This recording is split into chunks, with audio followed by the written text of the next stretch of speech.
Okay, so full disclosure, it is the same day I filmed the previous episode, but this time I have gummy bears.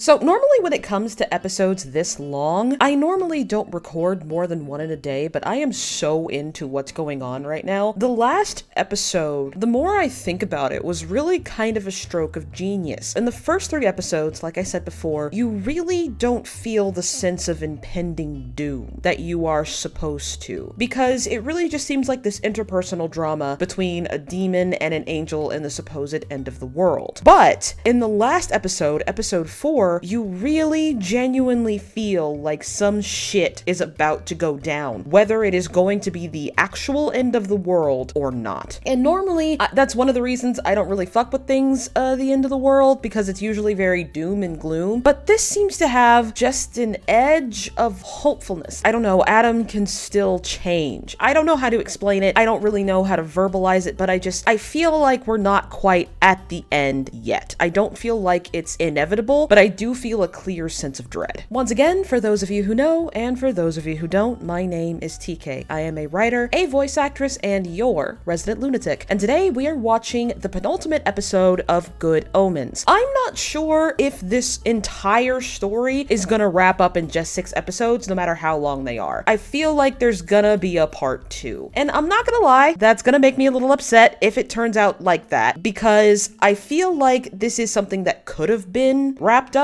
in 6 episodes, like a little mini series. But once again, that's just one black woman's opinion. I remember nothing about the book. Once again, I am genuinely interested to see how this pans out, to see what happens next, because right now we don't know where Crowley and Aziraphale are. Aziraphale stepped on the circle, Crowley went through the telephone service, the bookshop is gonna be on fire. One thing no one has said about the nice and accurate prophecies of Agnes Nutter is there anything beyond the end of the world? Because Crowley was looking in the middle of the book. Now granted, this could have just been a production mistake, or maybe there are just that many prophecies at the end of the world, but it didn't seem like he was reading from the end of the book. I don't know, maybe that's just a random detail, maybe it was a mistake, maybe it was done on purpose, impossible to tell. So right now we have 3 distinct pathways. We have Adam and his friends, and that includes the 4 horsemen. We have Crowley and Aziraphale, who we just discussed, we have no idea where they are right now. And then we have Anathema and Newton and their post-apocalyptic morning after. With Adam seems scared and he doesn't want to be alone. Like he's taking his friends with him on this wild apocalyptic journey. I feel like Adam is just a very powerful but very frightened kid. And that makes me slightly afraid for him. Maybe my concerns are unfounded. Maybe my concerns are unwarranted because he is the Antichrist. But I do think his betrayal is supposed to evoke some sort of sympathy for him, because he didn't ask for this. You know what I mean? Prepare for a philosophical rant, I apologize. I feel like everyone is capable of greatness, but they should be able to achieve it on their own terms, not anybody else's. And from the moment Adam was born, he was doomed to end the world. And to be honest, he seems like a kid that wants to change it and make things better, not to destroy everything. I don't know. I'm going off on a tangent here, but yeah, I feel sorry for him for some reason. To be entirely honest with you, I don't have a lot to say about Newton and Anathema. I think Newton and Anathema are supposed to be the human factors in this great celestial and infernal drama. You have these 2 people who are very much like the Antichrist, were kind of doomed by the people who came before them to a certain duty or to have a certain job, and it doesn't seem like they're very good at that job, but they seem to have bonded over that fact. Regardless of the greatness that's been thrust upon them, they're still human, and they're still going to make these choices that might not make sense, but they still have a right to choose, unlike Aziraphale and Crowley, unlike Adam, and unlike God and the devil. So, like I said in the previous episode, there are a lot of complex themes here, and I don't think I can verbalize them all without just mulling over them for a really long time. Maybe one day I can make like a full analysis video on it. Gonna be honest, considering all the analysis videos that I'm doing of anime, especially Bleach right now, that is going to be unlikely for a very long time, so don't get your hopes up. Now, on the subject of Crowley and Aziraphale, I really feel that these 2 infinitely powerful celestial and infernal beings are trapped. they cannot get out of the destiny that has been planned for them. And Crowley hates this. He hates this grand, ineffable plan that seems to doom him to be shackled to heaven or hell. It seems like he didn't want heaven or hell. All he did, in his words, was ask questions. It seems that Aziraphale's big question is, why do we have to do this anyway? And the only reason the angels and demons can come up with is because they said so, because it has to happen. Aziraphale wants to know why. Crowley just wants to get away. Aziraphale wants to know why because he wants everyone to survive. I really appreciate when it comes to character-driven narratives when both of the main characters who are very close still have two different motivations. Once again, I'm off on another little rant here. Maybe it's because I've had too much coffee, but that's one of the things that bothers me in a lot of video games these days, is because usually there is a male protagonist, a female protagonist, and they both always have the same motivation, always, every time, and it's never called into question, and they never argue or fight, and they instantly fall in love for some reason. That annoys the fuck out of me. I've been watching people play Xenoblade 3. I love it. It looks great. I have a lot of complaints. We'll talk about my issues with my love and frustration with JRPGs in another video, but one of the reasons I really enjoy character-driven narratives is that two characters who love each other, and regardless of whether you think their relationship is romantic or what have you, it doesn't really matter in this instance. They do love each other, but yet they still have two different goals in mind, and I love that. And I love conflict. That's what makes a story. Now, because I had to retest my audio, I already have my headphones on, so let's go ahead and commence with the drama lovelies, because there is sure to be a lot this go around. Oh, this is Crowley's on the warpath. The music choices in this show are great. Oh yeah, it's on fire. They're both panicky. Somebody killed my best friend. Oh no, stop it! Nice and accurate prophecies was never burned. Oh god. And we make everything better. Well, that was terrifying. Once again, Amazon continues to frustrate me with the skip intro button. Now he's truly on the warpath. Interesting how they characterize Crowley. That fire looks terrible. It's interesting that they're characterizing Crowley through music that has been called demonic throughout time, is the word I mean to say. Queen, David Bowie. I'm surprised they haven't used Elvis. Yeah, you've seen a lot, haven't you, boyo? What would you say if I told you that this hand had just exorcised a demon? A demon, oh god. And lubricious occult Wales.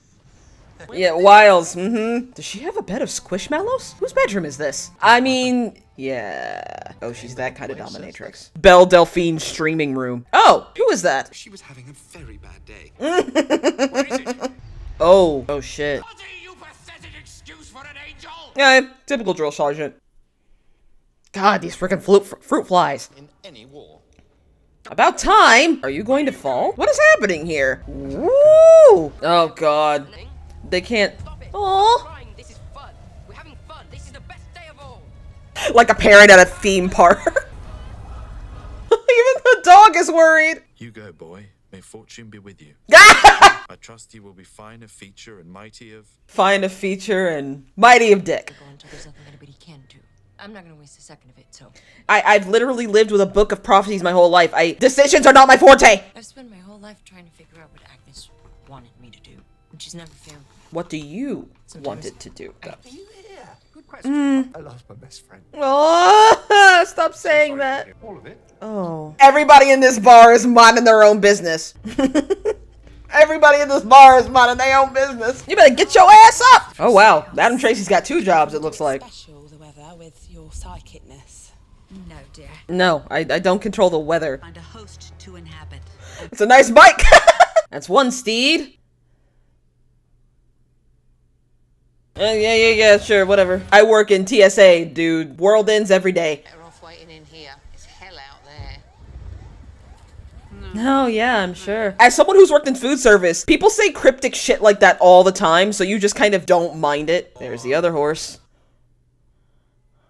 Did you just appear here playing the friggin' quiz game? When did you get here? I've always been here. Told you. I'm telling you, death is the only inevitable thing on this plate. She was very silent. And they gave her a job? I knew a day from him. Parapsychology. Have you ever had a Karen at a seance? No, something real. doing? Something real! Call me now for your free terror reading.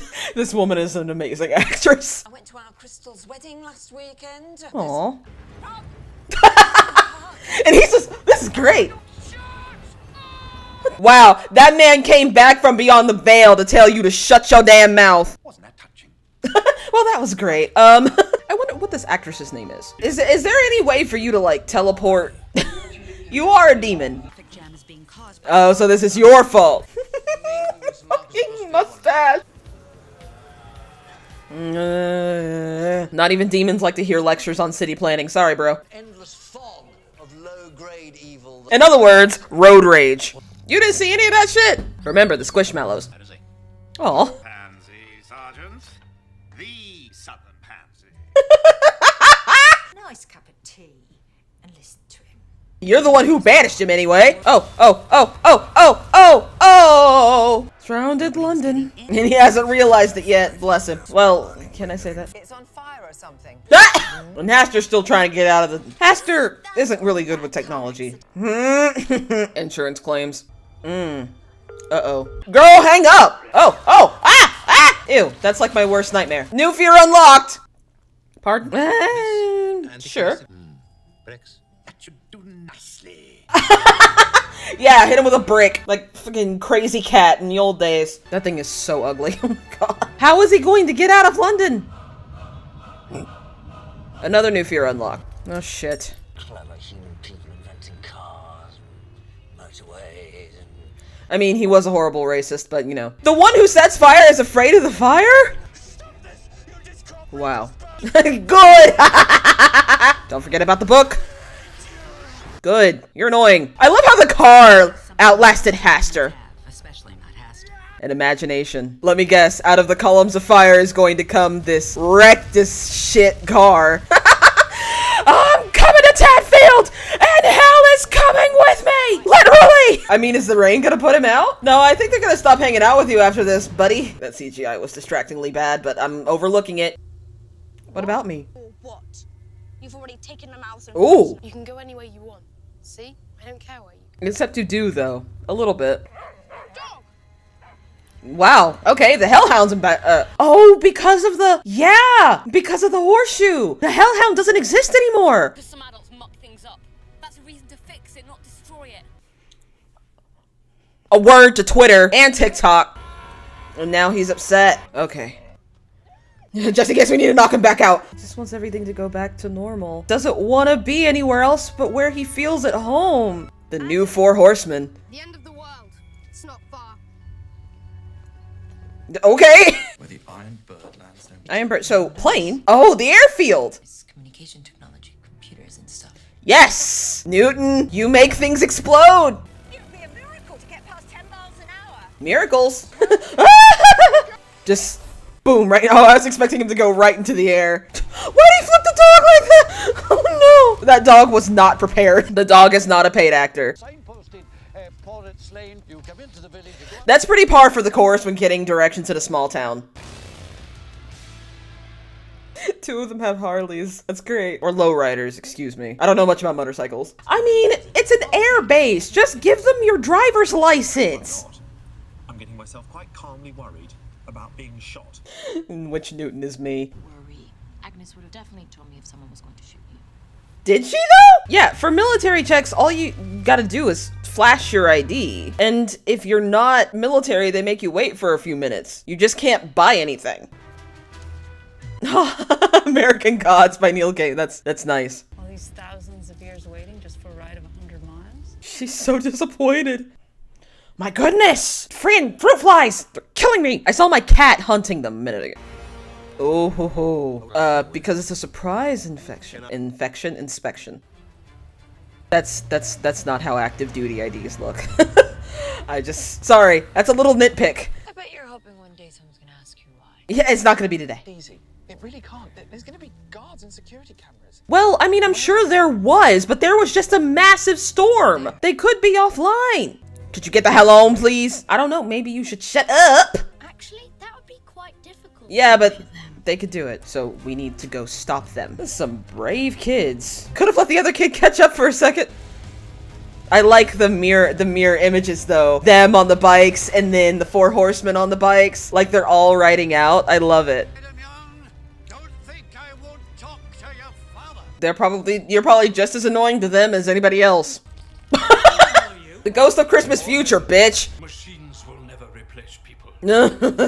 Unlikely. Actually, the pollution is supposed to come before the famine.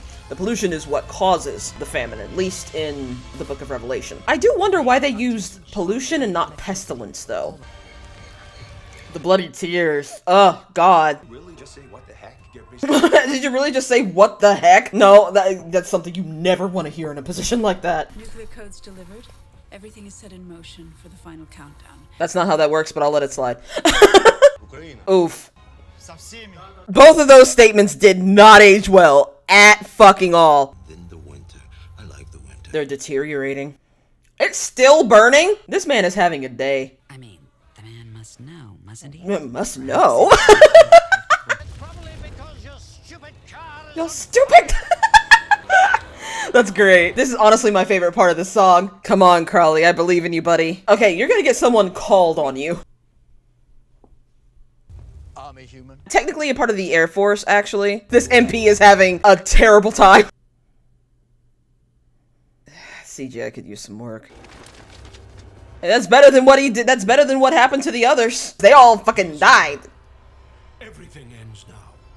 Time is over. Are we super sure about that? Are we super sure about that? So I feel like there's about to be a lot that's going to happen in a very, very, very short time. So, yeah, wow. So I might have been very quiet because I was trying to take all of that in. Since this is the penultimate episode, let me think of a couple of things to say. Not gonna lie, I really love the cliffhanger they left us off on. They got there in time, but can they stop them? Like, what's going to happen? What is Adam going to do? Adam wants everything to stay the same. He wants to stay in Tadfield, and he wants to stay in this place that he has made for himself. He doesn't want to hurt his friends, even though he had that little crisis. He doesn't want anything, essentially, to change. He wants to keep living the nice, comfortable life he has, and he seems, once again, most afraid of being alone. And so his friends forgave him very quickly, as children are wont to do. There is no telling what he will be able to do, because can he stop the Four Horsemen? Can he stop what has already been set in motion, what he has unwittingly put into motion? And when all three prongs of the story intersect, what exactly is going to happen, and are they going to stop it? I don't know if they will be able to before the season ends. I think what's going to happen is they will stop one thing and then have to sort of stop everything else as a result. I don't know if I can really explain that, to be honest. I maybe have to think about that to see how I'll put it later. I actually really enjoyed this episode because of how Crowley-centric it was. Even though he is self-interested, he still wants what's best. He still believes in Aziraphale. He was ready to give up. He was ready to go to the stars. He was ready to just, you know what, wash his hands of everything. But Aziraphale came back and he snapped right back into action. Above all else, whoever he believes in, he even said, for God, for the devil, or for somebody's sake, the person he believes in the most is Aziraphale. Somebody killed my best friend. That hurt me. That hurt me. Yeah, I really very much enjoyed the Crowley-centricness of this, and I love how they epitomize him in Queen, like the most intense part of Queen and Freddie Mercury music. I really enjoy that part. I really like the show. It took me a second, but now I really truly see why it is so beloved and has been beloved since the early 90s. There is something that I kind of want to harp on before I go, and that is the themes haven't changed. This story was written late 80s, early 90s, on the tail end of the Desert Storm conflict and the tail end of the Cold War. Over 30 years later, we still have the exact same fears. They did not not have to change much. Everybody's fears during the Cold War, especially where nuclear weapons and pollution and global warming and polar ice caps are concerned, in the time we live now, that has only gotten worse. Even if it hasn't gotten worse, it has definitely gotten more complicated. We could say it's because we haven't fixed anything. The people that were in power back then are still in power now, and while that's true, if you go back and read stories before then, people like to claim that dystopia didn't happen